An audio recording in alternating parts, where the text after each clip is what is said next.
मैं उस साधु के सामने बैठा हूं जो संतोष धन से भरा हुआ है।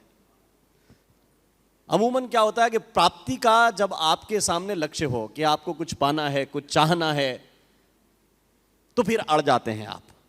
जो संतोष धन से भरे हुए हैं वो इससे आगे बोलते नहीं है। आपको शब्दों को समझना पड़ेगा और जो विधायी कार्य समझ रहे हैं वो इस पे बात करें।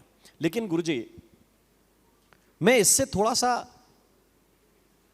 ये प्रश्न भी आपके सामने रखना चाहता हूं। ठीक है, आप नहीं कह रहे हैं, लेकिन कुछ विषयों को लेकर कहा जा रहा है, खासतौर से जो लोग इस विषय को राजनीति में धकेल रहे हैं उनसे यह प्रश्न पूछा जा रहा है कि रामलला के लिए तो हो गया संघर्ष, इस पीढ़ी ने साक्षात नहीं देखा, कहानियों में सुना है कि संघर्ष है कैसा।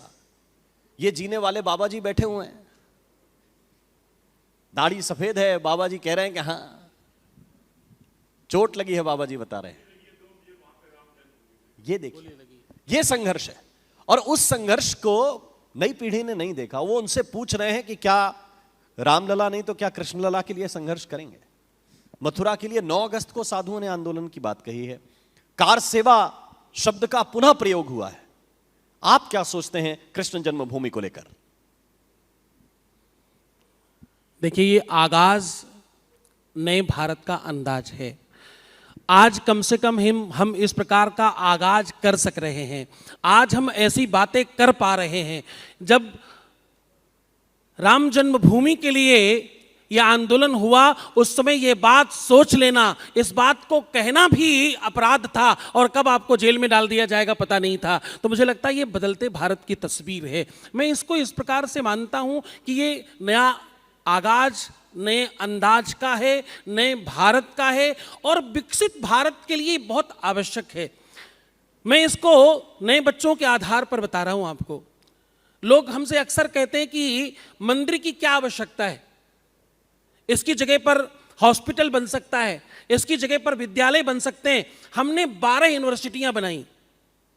कितनी? 12 यूनिवर्सिटी बनाई हमने। 400 सीबीएसई बोर्ड के स्कूल बनाए हमने। हम कहां पीछे हैं? ये तो मैं अकेला छोटा सा साधु कह रहा हूं। हमारे करोड़ों करोड़ों जो साधु कर रहे हैं वो सब मिला लोगे तो कई देश उसी में समा जाएंगे। अब महत्वपूर्ण बात आपको बता रहा हूं। मंदिर बनाना विद्यालय बनाने से, हॉस्पिटल बनाने से ज्यादा आवश्यक है। क्यों? क्योंकि ये देश धर्म से चलता है। इस देश की परंपरा धर्म से चलती है और जीवन धर्म से ही चलता है। शिक्षा से आप केवल और केवल साक्षर हो सकते हैं, जो हो रहा है विद्यालय बनाने के लिए और बहुत सारी व्यवस्थाएं हैं, लेकिन मंदिर से आप सुसंस्कारी हो सकते हैं। आप संस्कारों से युक्त हो सकते हैं और आपका अपना चरित्र निर्माण हो सकता है। मंदिर से चरित्र का निर्माण, संस्कार का निर्माण और व्यक्तित्व का निर्माण होता है। व्यक्ति नहीं बनता। एक शिक्षित व्यक्ति डॉक्टर बनकर के भी आतंकवादी हो सकता है, लेकिन मंदिर से व्यक्ति धर्मात्मा हो सकता है, व्यक्ति श्रेष्ठ हो सकता है, व्यक्ति एक प्रदेश का मुखिया हो सकता है, एक देश का राजा हो सकता है। तो आवश्यक, अगर विकास की दृष्टि से भी आप इसको देखें तो विकास कैसे बढ़ता है? जब टूरिज्म बढ़ता है। विकास कैसे बढ़ता है? जब रास्ते बनते हैं, वहां रहने की व्यवस्था लोग क्यों बनाएंगे? होटल्स क्यों बनेंगे? शॉपिंग मॉल्स क्यों बनेंगे? जब पूरी दुनिया वहां आ रही होगी। तो मंदिर और धर्म आपके टूरिज्म को बढ़ाने का सबसे बड़ा साधन है। आप कभी दुबई जाइए तो आप देखिए, वहां बालू रेत के ऊपर उन्होंने अपनी इकोनॉमी को स्टेब्लिश कर दिया। आज सबसे ज्यादा टूरिज्म है उनके पास में। आज सबसे ज्यादा उनके पास में उसी मद में पैसे आ रहे हैं कि दुबई सेफेस्ट है और दुबई सबसे बेहतर है। जरा विचार करिए कैसे, हाउ? तो उसका कोई जवाब ही नहीं है। उनके पास ना तो खनिज है, ना तो उनके पास कोई वन्य संपदा है, ना तो उनके पास कोई स्पेशलिस्ट व्यवस्था है। आपके पास क्या नहीं है? केवल एक मध्य प्रदेश उठाइए, कितनी वन्य संपदा है आपके पास में। एक केवल वो जबलपुर में एक घाट है जिसके दोनों तरफ माता नर्मदा की कटान से वो चट्टानें कट गई हैं संगमरमर की, और उसके बीच से नौका विहार करते हैं। ऐसा दृश्य पूरे विश्व में नहीं है। आप सहस्त्रधार देखिए, पूरे विश्व में नहीं है।